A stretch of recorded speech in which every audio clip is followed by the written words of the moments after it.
আসসালামু আলাইকুম ওরহমতুল্লাহ। ইন্নাল হামদুলিল্লাহ নাহমাদুহু ওয়া নুসাল্লি ওয়া নুসাল্লিমু আলা রাসূলিল কারীম। আম্মা বা'দ ফাআউযু বিল্লাহি মিনাশ শাইতানির রাজীম। বিসমিল্লাহির রহমানির রহিম। প্রিয় দর্শক, আমরা মানুষ, আমরা সামাজিক জীব, সমাজবদ্ধ হয়ে বসবাস করতে হয়। তাই সমাজবদ্ধ হয়ে বসবাস করতে গেলে তাকে তার প্রতিবেশীর সাথে থাকতে হয়। তাই প্রতিবেশীর বিশাল একটা হক রয়েছে। ইসলামী শরীয়তে প্রতিবেশীর অনেক গুরুত্ব দেওয়া হয়েছে। রাসূলুল্লাহ সাল্লাল্লাহু আলাইহি সাল্লাম বলেছেন যে জিবরাইল আলাইহিস সালাম প্রতিবেশী সম্পর্কে আমাকে বারবার এমন তাগিদ দিচ্ছে, মনে হয় যেন প্রতিবেশীকে ওয়ারিশি করে দেওয়া হবে। প্রতিবেশীর অনেক হক রয়েছে। তার যে রাস্তা দিয়ে চলে রাস্তার হক আছে, যে পুকুরে একসাথে গোসল করে তো পুকুরের হক আছে। এরকম যদি সম্পদ একসাথে থাকে তাহলে তার সম্পদের পাশের সম্পদ হিসেবে হক আছে, ইত্যাদি ইত্যাদি হকগুলো ভিন্ন ভিন্ন। অলিল জারিয়াতি হকুন, প্রতিবেশীর হক আছে, আর হকটা অবস্থার পরিপ্রেক্ষিতে ভিন্ন ভিন্ন হয়। তো যেই প্রতিবেশী তার প্রতিবেশীকে কষ্ট দেয়, সে যদি মুমিন হয় তাহলে সেই প্রতিবেশী ঈমানের পরিচয় দিতে পারে না। কেননা কোনো মুমিন ব্যক্তি সে ঈমান থাকা অবস্থায় তার প্রতিবেশীকে কষ্ট দিতে পারে না। এ ব্যাপারে রাসূলুল্লাহ সাল্লাল্লাহু আলাইহি সাল্লাম থেকে বর্ণিত হাদিস শরীফ রয়েছে সহিহ বুখারীতে। আন আবি শুরাইহিন রাদিয়াল্লাহু তাআলা আনহু আন্না নবী সাল্লাল্লাহু আলাইহি সাল্লাম قال, হযরত আবি শুরাইহ রাদিয়াল্লাহু তাআলা আনহু থেকে বর্ণিত, নিশ্চয়ই নবী সাল্লাল্লাহু আলাইহি সাল্লাম বলেছেন, ওয়াল্লাহি লা ইউমিনু, যে আল্লাহর কসম করে বলছি, আল্লাহ তাআলা শপথ করে বলছি যে ওই ব্যক্তি ঈমানদার হবে না। ওয়াল্লাহি লা ইউমিনু, আল্লাহর কসম করে বলছি ওই ব্যক্তি ঈমানদার হবে না। ওয়াল্লাহি লা ইউমিনু, আল্লাহর কসম করে বলছি ওই ব্যক্তি ঈমানদার হবে না। সাহাবীরা প্রতি উত্তরে রাসূলুল্লাহ সাল্লাল্লাহু আলাইহি সাল্লামকে বললেন, কিলা ওমান ইয়া রাসূলুল্লাহ, সে ব্যক্তিকে, যে ব্যক্তি সম্পর্কে আপনি আল্লাহ তাআলার জাতের কসম করে তিনবার বলতেছেন সে ব্যক্তি ঈমানদার হবে না, ওই লোকটাকে? রাসূলুল্লাহ সাল্লাল্লাহু আলাইহি সাল্লাম বললেন, ক্বালা আল্লাযী লা ইউমিনু জারাহু বাওয়াকিহু, যে ওই ব্যক্তি হলো যার অনিষ্ট থেকে, যার জুলুম অত্যাচার থেকে তার প্রতিবেশী নিরাপদ না। সহিহ বুখারী 2য় খণ্ড 899 নং পৃষ্ঠায়।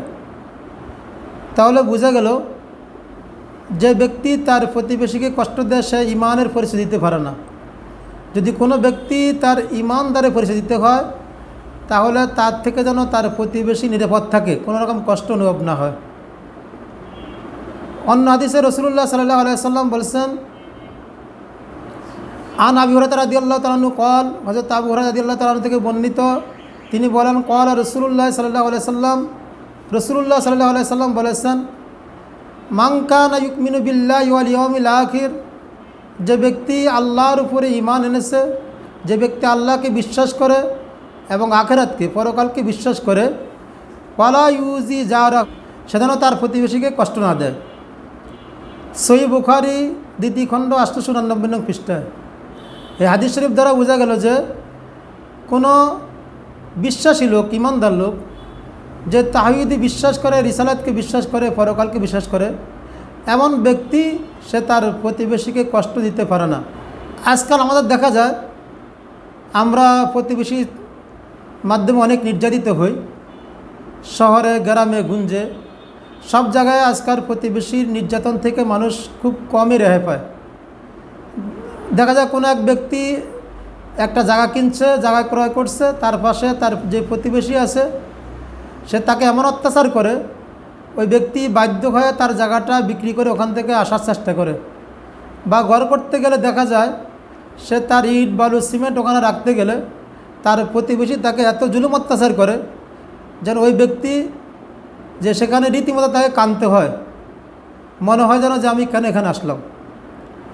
তাই মানুষ প্রতিবেশীর থেকে যদি সদাচরণ না পায় তাহলে মানুষ সেখানে বসবাস করা কষ্ট হয়ে যায়।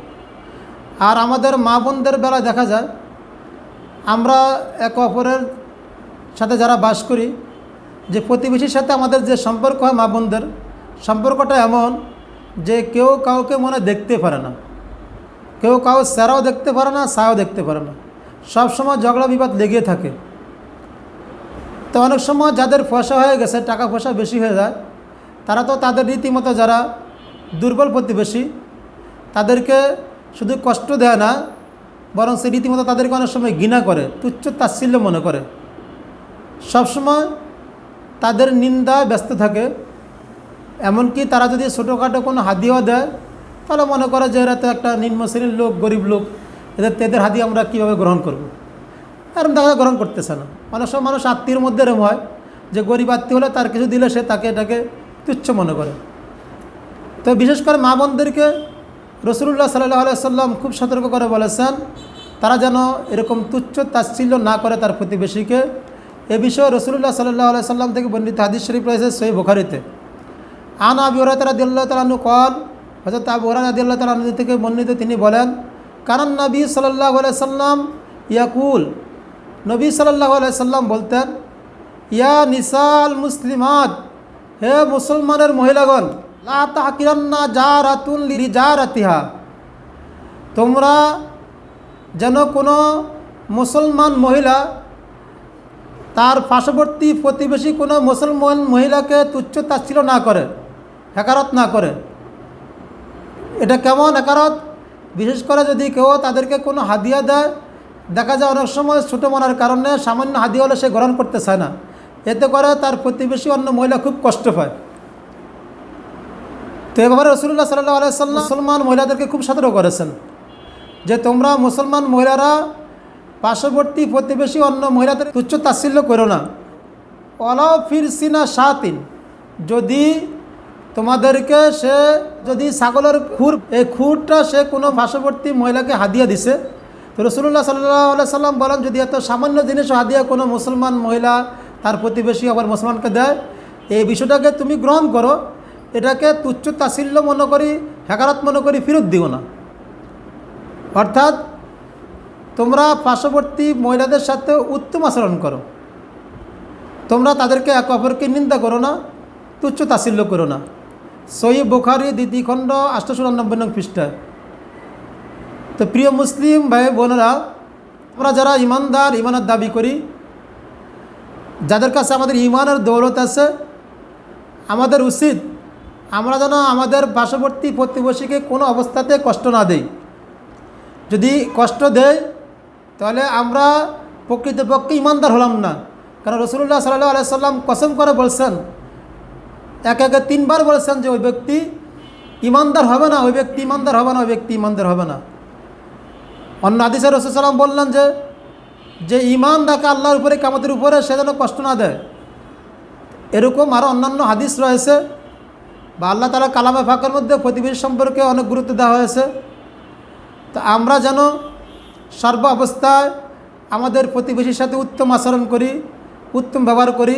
আল্লাহ তাআলা আমাদের সবাইকে প্রতিবেশীদের সাথে উত্তম ব্যবহার করার তৌফিক দান করুক, এবং রাসূলুল্লাহ সাল্লাল্লাহু আলাইহি সাল্লামের সুন্নাহ এবং নির্দেশ মোতাবেক প্রত্যেক প্রতিবেশীর যে হক আছে, হকগুলো যেন আমরা আদায় করতে পারি।